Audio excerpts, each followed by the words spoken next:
এমন হলো যে 24 বছরের এই মেয়েটিকে মৃত্যুদণ্ডের সাজা শোনালো আদালত। আর এই সাজা দেওয়ার আগে আদালত এটাও কিন্তু জানিয়েছে মেয়েটি যে নৃশংস অপরাধ করেছে সেটি the rarest of rare case. বাংলায় পাতি ভাষায় যে কথাটা আমরা বলে থাকি বিরলের মধ্যে বিরলতম। আরজি কর কাণ্ডে সঞ্জয় রায়কে সাজা দেওয়ার সময়ও কিন্তু আদালত এই টার্মটা ইউজ করেনি। আর তাই সঞ্জয় রায়কে মৃত্যুদণ্ড না দিয়ে আমৃত্যুদণ্ড কারাবাসের সাজা শোনানো হয়েছিল। তাহলে এই 24 বছরের মেয়েটি কি এমন অপরাধ করলো যার জন্য আদালত সোজা মৃত্যুদণ্ডের সাজা শোনালো? 2022 অগস্ট এই যে ভিডিওটা দেখছো, এই ভিডিওটা একটা 12 সেকেন্ডের লম্বা একটা ভিডিও ক্লিপ। এই ভিডিও ক্লিপটা যে কোনো সাধারণ মানুষ দেখে এটাই ভাববে এটা একটা নর্মাল কাপল ভিডিও ব্লগ চলছে, কিন্তু এই ভিডিওটাই সব থেকে বড় প্রমাণ কিভাবে একটা মানুষ ভালোবাসার নাটক করে ভালোবাসার নাম করে মৃত্যুর দিকে ঠেলে দিতে পারে। এই ভিডিওর মধ্যে দেখানো ছেলেটির নাম হচ্ছে শারন আর মেয়েটির নাম হচ্ছে গ্রীষ্মা।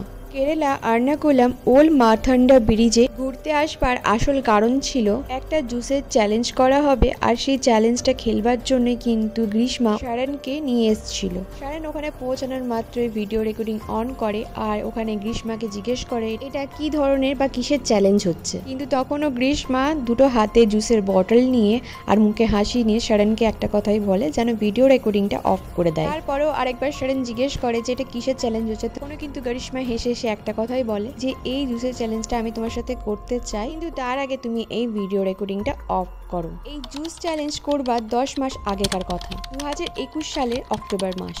কেরালা তিরুবনন্তপুরমে বসবাস করত শারন রাজ। বাসে যাতায়াত করার সময় যখন তার নজর বাসের সিটে বসে থাকা গ্রীষ্মার উপর পড়ে, ওই কথাই আছে না প্রথম নজরে ভালোবাসা, সেই ভালোবাসাটাই কিন্তু শারনের হয়ে যায় গ্রীষ্মার প্রতি। ভাগ্যক্রমে সেদিনকে গ্রীষ্মার পাশের সিটটায় শারন বসে। শারনের দিক থেকে একতরফা ভালো লাগাটা শুরু হয়ে যায় ভালোবাসায়। শারনের এই একতরফা ভালোবাসা বেশিক্ষণ থাকে না, তার কারণ গ্রীষ্মার সাথে কথা বলতে বলতে বাসে গ্রীষ্মাও শারনকে ভালোবেসে ফেলে। শারন রাজের তখন বয়স এই সবে 23 বছর। মেডিকেল মিশন খ্রিস্টান কলেজ থেকে বিএসসি রেডিওলজি ফাইনাল ইয়ার চলছিল, আর এইদিকে গ্রীষ্মার বয়স তখন হচ্ছে 22, আর গ্রীষ্মা তামিলনাড়ু কন্যাকুমারীতে থাকতো। মুসলিম আর্ট কলেজ থেকে ইংলিশ লিটারেচার পোস্ট গ্রাজুয়েশন করছিল। সময়ের সাথে সাথে ভালোবাসার গভীরতাও বাড়তে থাকে, কিন্তু এই সম্পর্কে ঠিক 4 মাস পরই 2022 ফেব্রুয়ারি মাস থেকে সবকিছু বদলে যায়। একটা সুন্দর ভালোবাসার গল্প পরিণত পায় মার্ডার কেসে। গ্রীষ্মা তখনও কিন্তু শারনকে জানায়নি যে তার বাড়ির লোক তার বিয়ের জন্য সম্বন্ধ দেখছে, তার বিয়ে অন্য জায়গায় ঠিক করে ফেলেছে। তার থেকেও বড় অবাক কথা হচ্ছে যে গ্রীষ্মা শারনের সাথে সম্পর্কে থাকা সত্ত্বেও তার পরিবারের পছন্দের ছেলেকে বিয়ে করতে রাজি হয়ে যায়, কারণ গ্রীষ্মার পরিবার যার সাথে গ্রীষ্মার বিয়ে ঠিক করেছিল সেই ছেলেটি আর্মিতে ছিল এবং স্ট্যাবলিশ ছিল, আর গ্রীষ্মা সেই কারণে এই ছেলেটিকেও ভালো লেগে গেছিল এবং বিয়েটা করতে চাইছিল। মানে একবার ভেবে দেখো, যেখানে শারন গ্রীষ্মার সাথে সারা জীবনটা কাটানোর কথা ভাবছে, বিয়ে করার কথা ভাবছে, কিন্তু তার উল্টো দিকে গ্রীষ্মা শারনকে ঠকিয়ে বাবা মায়ের পছন্দ করা ছেলের সাথে বিয়ে করতে চাইছিল, সেটেল হতে চাইছিল। তার একটাই কারণ যে সে স্ট্যাবলিশ অ্যান্ড তার কাছে প্রচুর টাকা আছে। গ্রীষ্মার কাছে শারনের ভালোবাসার কোনো মূল্যই ছিল না, এমনকি ওর কাছে এই পুরো রিলেশনশিপটাই একটা টাইম পাসের মতো ছিল। ফাইনালি গ্রীষ্মা তার বাড়ির পছন্দের ছেলের সাথে 4ই মার্চ 2022 এনগেজমেন্ট সেরেমনি হয়, আর তার ঠিক 1 বছর পরে বিয়ের ডেটও ঠিক করে ফেলা হয় সেদিনকে। কিন্তু ওইদিকে শারন যখন গ্রীষ্মার এনগেজমেন্টের কথাটা জানতে পারে আর জানতে পারে যে 1 বছর পর তার বিয়ে হয়ে যাবে, তখন কিন্তু শারন গ্রীষ্মার সাথে ব্রেকআপ করে দূরত্ব তৈরি করার চেষ্টা করে। কিন্তু তখনও কিন্তু গ্রীষ্মা তাকে এটাই বলে প্রতিশ্রুতি দেয় যে আমি তোমারই, তোমাকে কিন্তু আমি বিয়ে করব, তোমাকে ছাড়া আমি কাউকেই বিয়ে করব না। জাস্ট বাড়ির লোকের কথাই আমাকে এনগেজমেন্টটা করতে হয়েছে বাধ্য হয়ে। শারন এই সম্পর্কটা থেকে বেরিয়ে যেতে চেয়েছিল, কিন্তু গ্রীষ্মাই কিন্তু সম্পর্কটাকে ভাঙতে চাইছিল না, উল্টে সম্পর্কটাকে আবার নতুন করে শুরু করতে চাইছিল। এমনকি গ্রীষ্মা শারনকে এটাও কথা দেয় যে নভেম্বর মাসে সে শারনের সাথে পালিয়ে যাবে এবং পালিয়ে গিয়ে বিয়ে করবে আর তার সাথেই সারা জীবনের জন্য থাকবে। এখানে শারন এই সম্পর্কটা থেকে বেরিয়ে যেতে চেয়েছিল, সেখানে কিন্তু গ্রীষ্মাই শারনকে আবার নতুন করে প্রতিশ্রুতি দিয়ে প্রমিস করে আবার সেই সম্পর্কটার মধ্যে ফিরে আসতে বলে। শারন তখনও বুঝতে পারেনি যে গ্রীষ্মার কাছে তার ভালোবাসা শুধুমাত্র টাইম পাস, আর ঠিক তার 1 বছর পর গ্রীষ্মা তাকে ছেড়ে বিয়ে করে এখান থেকে অনেক দূরে চলে যাবে। শারন এই সম্পর্কটা সম্পর্কটা নিয়ে কিন্তু ভীষণ সিরিয়াস ছিল, আর যত দিন যাচ্ছিল তত শারনের গ্রীষ্মার থেকে দূরে থাকাটা অসম্ভব হয়ে দাঁড়াচ্ছিল। আর এইদিকে গ্রীষ্মার বিয়ের দিন যত কাছে আসছিল, গ্রীষ্মা শারনের থেকে পেছন ছাড়ানোর জন্য তত পরিকল্পনা করতে থাকছিল। আর এটা গ্রীষ্মা খুব ভালো করে জানতো যে এটা খুব একটা সহজ কাজ হবে না। তাই গ্রীষ্মা বুদ্ধি করে কুষ্টির গ্রহদোষের কথা বলে শারনকে ভয় দেখাতে থাকে যে গ্রীষ্মাকে কোনো এক জ্যোতিষী বলেছে যে তার কোনো গ্রহদোষের জন্য তার প্রথম স্বামী মারা যাবে, কিন্তু এটা আদৌ সত্যি ছিল না। তার কারণ হচ্ছে এটা জাস্ট শারনকে ভয় দেখানোর জন্য, যাতে শারন তার মৃত্যুর কথা শুনে তার সাথে যে সারা জীবন কাটানোর পরিকল্পনাটা করছে সেই সম্পর্কটা যেন ভেঙে ফেলে। কিন্তু গ্রীষ্মার এই বুদ্ধিটাও খাটে না। তার কারণ হচ্ছে শারন এতটাই গ্রীষ্মাকে ভালোবাসতো যে তার মৃত্যুর কথা শুনে সে জাস্ট উড়িয়ে দেয় আর বলে আমার কিচ্ছু হবে না, আমি এইসব কথা মানি না, দরকার পড়লে সে এখনই গ্রীষ্মার সাথে বিয়ে করে এটাকে ভুল প্রমাণ করে দেবে। অনেকভাবে গ্রীষ্মা শারনকে বোঝানোর চেষ্টা করে, কিন্তু তারপরেও শারন কোনোভাবেই বুঝতে চায় না। উল্টে শারন গ্রীষ্মাকে পেট্রোগার্ড চার্চে নিয়ে গিয়ে বিয়ে করে। এই ঘটনার পর গ্রীষ্মা খুব ভালো করে বুঝে যায় যে কোনো মূল্যে শারন গ্রীষ্মাকে পেয়েই ছাড়বে। কিন্তু গ্রীষ্মা ভীষণই চালাক ছিল, যার কারণে সে সেই মুহূর্তেই তার প্ল্যান চেঞ্জ করে শারনের সাথে তার ওয়াইফ হিসাবে থাকতে শুরু করে। এমন হাবভাব দেখায় যে সে এই সম্পর্কটা নিয়ে ভীষণ সিরিয়াস অ্যান্ড খুবই শারনকে ভালোবাসে। গ্রীষ্মা যখন শারনের সাথে থাকতো তখন মাথায় সিঁদুর আর গলায় মঙ্গলসূত্র দিয়ে থাকতো। শুধু এইটুকুতেই থেমে থাকেনি গ্রীষ্মা, তারপরও কন্যাকুমারী গোল্ডেন ক্যাস্টেল হোটেলে 2022-এ 13ই আগস্ট আবার 18ই আগস্ট দুদিনই হোটেলে চেকিং করেছিল, অ্যান্ড ওরা হাজব্যান্ড ওয়াইফের মতোই কিন্তু লাইফটাকে লিড করছিল। শারন যেখানে গ্রীষ্মাকে নিজের স্ত্রী হিসাবে গ্রহণ করেছিল, সেইখানে গ্রীষ্মা শারনকে তখনও ঠকিয়ে যাচ্ছিল। ফাইনালি সেই জুস চ্যালেঞ্জের দিন, যেখানে গ্রীষ্মা শারনকে ওই ব্রিজে এটা বলে নিয়ে এসেছিল যে সে একটা জুস চ্যালেঞ্জ করতে চাই তার সাথে। এখানে শারন স্মৃতি হিসেবে বা বলতে পারো মজার ছলে ভিডিও রেকর্ডিং করতে শুরু করেছিল, কিন্তু এই ব্যাপারটা গ্রীষ্মার একদমই পছন্দ হয় না। তার কারণ গ্রীষ্মা যেই দুটো ম্যাঙ্গো জুসের বোতল ধরেছিল, সেই দুটো বোতলের মধ্যে একটা বোতলে 50টা প্যারাসিটামল ট্যাবলেট আগের থেকেই মেশানো ছিল। এই ভিডিওটা তোমরা যদি ভালো করে দেখো তার মধ্যে বুঝতে পারবে দুটো বোতলের মধ্যে একটা বোতলের ক্যাপ কিন্তু প্রথম থেকেই খোলা ছিল, তাই খুব ইজিভাবে বোতলটা খুলে গেল। কিন্তু যেই বটলটার সিল খোলা ছিল না সেটা কিন্তু গ্রীষ্মা খুলতে পারছিল না। বটলটা আগের থেকে খোলা ছিল সেটার মধ্যে কিন্তু 50টা প্যারাসিটামল ট্যাবলেট মিক্স করা ছিল, আর যেটা সিল প্যাক ছিল, যেটা নিজের জন্য নিয়ে এসেছিল, সেটা কিন্তু সে তখনই খুলেছিল। কিন্তু শারন ভিডিও অন করার পর গ্রীষ্মার মুখের মধ্যে একটা চিন্তার ভাব ফুটে ওঠে, আর সেই চিন্তার ভাবটা লুকানোর জন্য, এই চিন্তার ভাবটা ঢাকার জন্য একটা নকল হাসি দিতে শুরু করে সে। ক্যামেরার মধ্যে গ্রীষ্মার হাব ভাব রেকর্ড হলেও শারন সেই মুহূর্তে কিছুই বুঝতে পারেনি। ক্যামেরা বন্ধ হওয়ার পর চ্যালেঞ্জ স্টার্ট করা হলো, আর শারন যখনই ওই জুসের এক ঢোক খেয়েছে তখনই ওই ওষুধের কারণে যে একটা জুসের মধ্যে তেতো ভাব হয়, শারন বুঝতে পেরেই মুখ থেকে ফেলে দেয়। গ্রীষ্মা এটা দেখে ভয় পেয়ে যায়। গ্রীষ্মা এটাই ভেবেছিল যে জুসটা যেহেতু মিষ্টি, তো সেই কারণে ওষুধের যে তেতো ভাবটা সেটা হয়তো কোনোভাবে বোঝা যাবে না, কিন্তু ব্যাপারটা পুরোটাই গোলমেলে হয়ে যায়। গ্রীষ্মা ভয়ে শারনের হাত থেকে জুসের বটলটা নিয়ে ফেলে দেয়, আর এটাই বোঝানোর চেষ্টা করে যে কোনো কারণে হয়তো জুসটা এক্সপায়ার করে গেছে, সেই কারণে টেস্টটা এরকম লাগছিল। গ্রীষ্মার বানানো এই প্ল্যানটা ফেল হয়ে যায়, কিন্তু পরিকল্পনা সে করে যেতেই থাকে। 13ই অক্টোবর 2022 অনেক রাত অবধি শারনের সাথে গ্রীষ্মার হোয়াটসঅ্যাপে অনেক রকম ধরনের কথাবার্তা চলতে থাকে। 2 মিনিট পর তারা ফোনের মধ্যে কথা বলে, প্রায় 1 ঘন্টার উপরেও তাদের মধ্যে কথা চলতে থাকে। আর তার পরের দিনকে গ্রীষ্মা শারনকে তার ঘরে ডাকে এটা বলে যে তার মা সেদিনকে বাড়িতে থাকবে না, আর তার আঙ্কেলও থাকবে না, সেজন্য একবার হলেও তার সাথে দেখা করতে আসে। 14ই অক্টোবর 2022 সেই দিন সকাল থেকে গ্রীষ্মা শারনকে ফোন অ্যান্ড চ্যাট করে তার সাথে দেখা করতে আসার জন্য তার বাড়িতে ফোর্স করতে থাকে যে সে যেন একবার হলেও এসে তার সাথে দেখা করে যায়, কারণ গ্রীষ্মা কোনোভাবেই চাইছিল না এইবারে ওর প্ল্যানটা ফেল হোক কোনোভাবে। তাই 14ই অক্টোবর 2022 10টা 15 শারন তার 2 বন্ধুকে নিয়ে গ্রীষ্মার বাড়ি যায় গ্রীষ্মার সাথে দেখা করতে। গ্রীষ্মা প্রথম থেকে গেটটা খুলে রেখেছিল শারনের জন্য, আর শারনের 2 বন্ধু গ্রীষ্মার বাড়ি থেকে কিছুটা দূরে অপেক্ষা করছিল শারনের জন্য। শারন তখনও বুঝতে পারেনি যে গ্রীষ্মা তার জন্য তার ঘরে একটা মৃত্যুর ফাঁদ পেতে রেখেছে। গরিশ্মা শারনকে প্রথমে কিছু এদিক ওদিকের কথা বলে, তারপরে গরিশ্মা শারনকে এটা বলে চ্যালেঞ্জ করে যে তুমি সবসময় আমার কষায়াম খাওয়া নিয়ে মজা করো, তো আজকে তুমি এটা আমার সামনে খেয়ে দেখাও। কষায়াম এমন একটা আয়ুর্বেদিক সলিউশন, এটাকে এক ধরনের কাড়া বলে। আর এখানে ডিফারেন্ট টাইপের ইনগ্রিডিয়েন্টসগুলো আমাদের হেলথ ইস্যুর জন্য বা অনেক রকমের হেলথ প্রবলেমকে রিডিউস করার জন্য কাজে দেয়। তো গরিশ্মা শারনকে এটা আগের থেকেই বলে রেখেছিল যে তার কোনো হেলথ ইস্যুর জন্য তাকে কষায়াম খেতে হয়। আর শারন এই ব্যাপারটা নিয়ে গরিশ্মার উপর মজা ওড়াতো। তো গরিশ্মা এই ব্যাপারটাকেই কাজে লাগিয়ে শারনকে বলে যে তুমি আজকে কষায়াম খেয়ে দেখাও। কিন্তু গরিশ্মা শুধু কষায়াম দেয়নি শারনকে, তার মধ্যে ছিল বিষ মেশানো। কারণ গরিশ্মার বাড়ি আসার আগেই কষায়ামটাকে বিষ মিশিয়ে রেডি করে রেখেছিল, কারণ গরিশ্মা শারনকে মারার পুরো প্ল্যানটা রেডি করে রেখেছিল। আর ওই কষায়ামের মধ্যে গরিশ্মার মায়ের হাঁটু ব্যথার পুরো ওষুধটাই মিক্স করা ছিল। শুধু তাই না, এই ব্যাপারটা নিয়ে গরিশ্মা প্রচুর রিসার্চও করেছিল, আর সেটা শারন বুঝতে না পেরে বোকার মতো এই মৃত্যুর ফাঁদটাতে পা দিয়ে ফেলে। শারন চ্যালেঞ্জটা মাথায় রেখে পুরো কষায়ামটা খেয়ে ফেলে।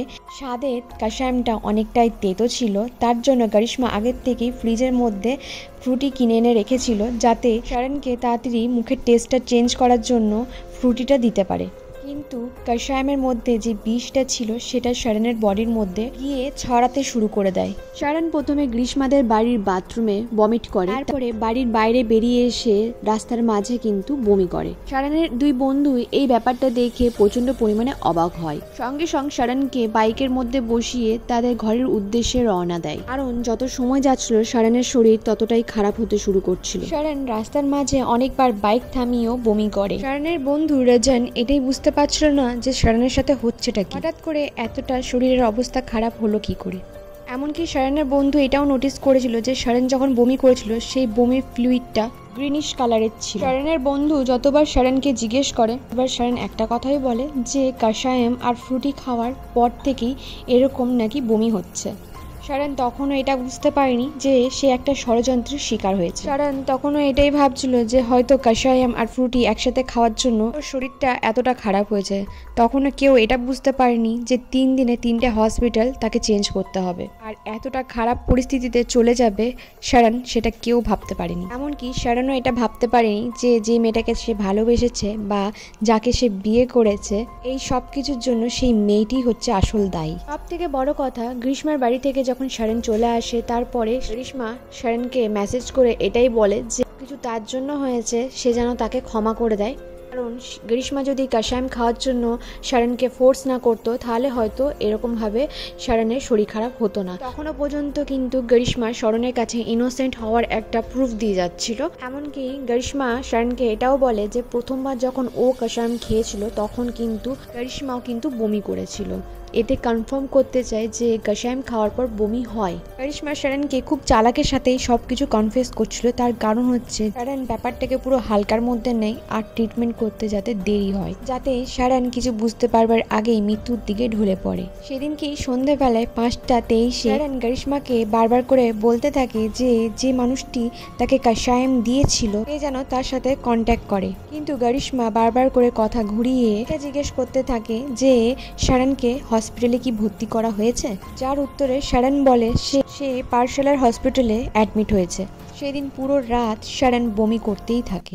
নেক্সট ডে 15ই অক্টোবর 2022 শারনকে পাঠানো কিছু মেসেজ ডিলিট করে ফেলে। দুদিন পর 17ই অক্টোবর 2022 শারন তার লাস্ট মেসেজে গরিশ্মাকে একটা কথাই বলে, শারনের মেডিকেল কলেজ হসপিটালে ট্রিটমেন্ট চলছে। 17ই অক্টোবরের পর গরিশ্মার মেসেজ এলেও শারনের কোনো রকম মেসেজ বা রিপ্লাই কোনো কিছুই আসে না, কারণ ততদিন পর্যন্ত শারনের শরীর প্রচুর পরিমাণে খারাপ দিকে চলে গেছে। 17ই অক্টোবর সন্ধ্যের মধ্যে শারনের শরীরের কন্ডিশন এতটাই খারাপ হয়ে যায় যে ডক্টর বাধ্য হয়ে শারনকে আইসিইউতে শিফট করে দেয়। শারনের বড় ভাই শিমন রাজ, যিনি পেশায় একজন আয়ুর্বেদিক ডক্টর ছিলেন, তিনি শারনের বন্ধু রেজনের সাথে কন্ট্যাক্ট করে আর জানতে চায় পুরো ঘটনাটা কি হয়েছে। শারনের বন্ধু শারনের বড় ভাইকে সবকিছু ডিটেলসে খুলে বলে। শারনের বড় ভাই সবকিছু ডক্টরকে খুলে বলে এবং ডক্টর ইনফর্ম করে মেডিকেল কলেজ পুলিশদের সাথে। 20 অক্টোবর সন্ধ্যা নাগাদ জুডিক্যাল ফার্স্ট ক্লাস মিনিস্টারের সামনে রেকর্ড করা হয় শ্যারনের স্টেটমেন্ট। শ্যারন সেইভাবে হয়তো কথা বলতে পারছিল না, কিন্তু ভাঙা গলায় এইটুকু বলতে পারে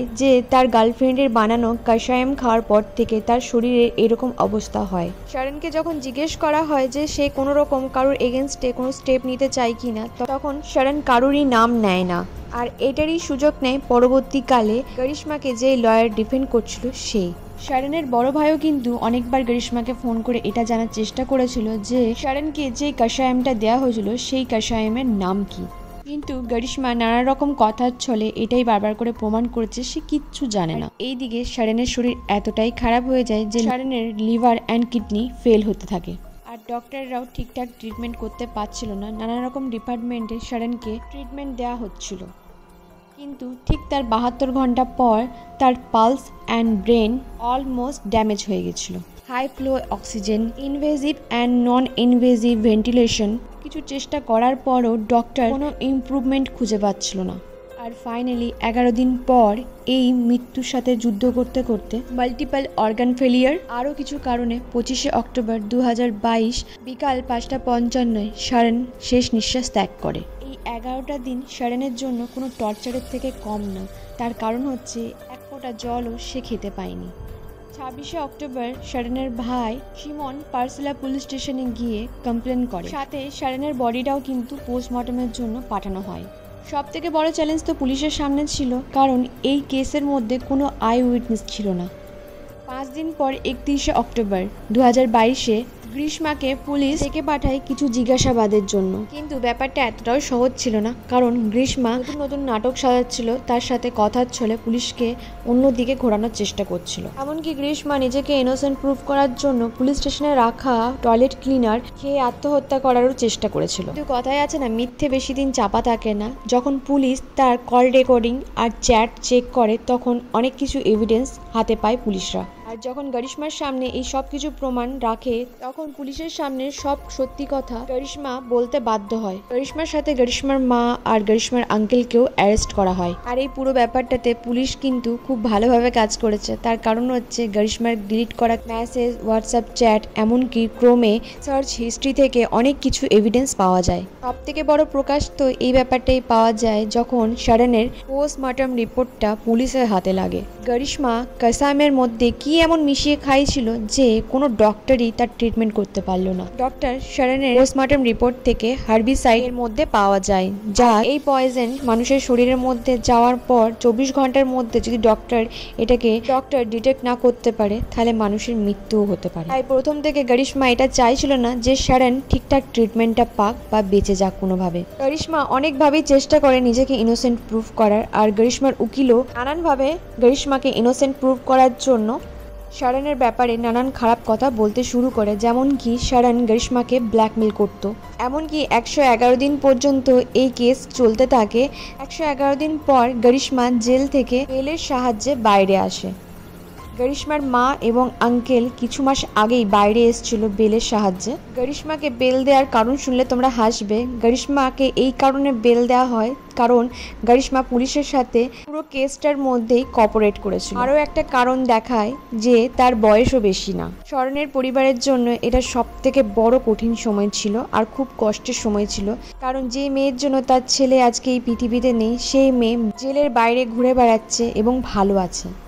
But finally, 95 witness, 323 document and 51 pieces of material evidence একটা historical judgment পাস করলো। কোর্ট এটাকে প্রমাণ করে যে গরিশ্মা পুরো পরিকল্পনা করে শ্যারনকে দুবার মারবার প্ল্যান করেছিল। তার মধ্যে সে একবার ফেল হয়ে গেল, দ্বিতীয়বার সে কিন্তু শ্যারনকে খুব পরিকল্পনা করে মৃত্যুর দিকে ঠেলে দিয়েছে। আর যদি কোনো ঘটনাকে ব্রুটাল তো জঘন্যভাবে পরিকল্পনা করে মৃত্যুর দিকে ঠেলে দেওয়া যায় যাতে সমাজে এক্সট্রিম অ্যাঙ্গার চলে আসে, সেই কেসকে কিন্তু রেয়ারেস্ট অফ রেয়ারেস্ট ক্যাটাগরিতে ফেলা যায়। গরিশ্মা লেটার লিখে কোর্টকে এটা জানায় যে তার বয়স কম আর তাকে যেন কম শাস্তি দেওয়া হয়, কারণ এর আগে তার কোনো ক্রিমিনাল রেকর্ড ছিল না।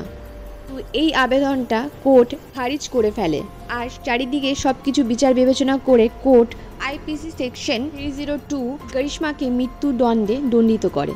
20 জানুয়ারি 2023 এখানে গরিশ্মাকে মৃত্যুদণ্ডে দণ্ডিত করা হয়। সেখানেই গরিশ্মার আঙ্কেলকে 3 বছরের জন্য কারাবাস দেওয়া হয়, কারণ সে সব রকম এভিডেন্স মেটাতে চেয়েছিল। পরে কারিশমা এটাও স্বীকার করে যে সে শুধু 2 বার মারার চেষ্টা করেনি, প্রায় 10 বার শারনকে মারার চেষ্টা করেছিল এই 2 মাসের মধ্যে। আরো কিছু জিনিস সামনে আসে, যেমন কি শারনের আগে গ্রীষ্মার আরো 4 জনের সাথে অ্যাফেয়ার ছিল। গ্রীষ্মার ফাঁসির খবর শুনে অনেকেই যেমন খুশি আছে, আবার অনেকেরই কোর্টের এই বিচারের উপর সহমত প্রকাশ করছে না। আশেপাশে এই পরিমাণের খবর পেতে পেতে সত্যি কথা বলতে ভালোবাসার উপর বিশ্বাসটাই উঠে যাচ্ছে। দেখা যাক এই কেসটা শেষ পর্যন্ত কি হয়।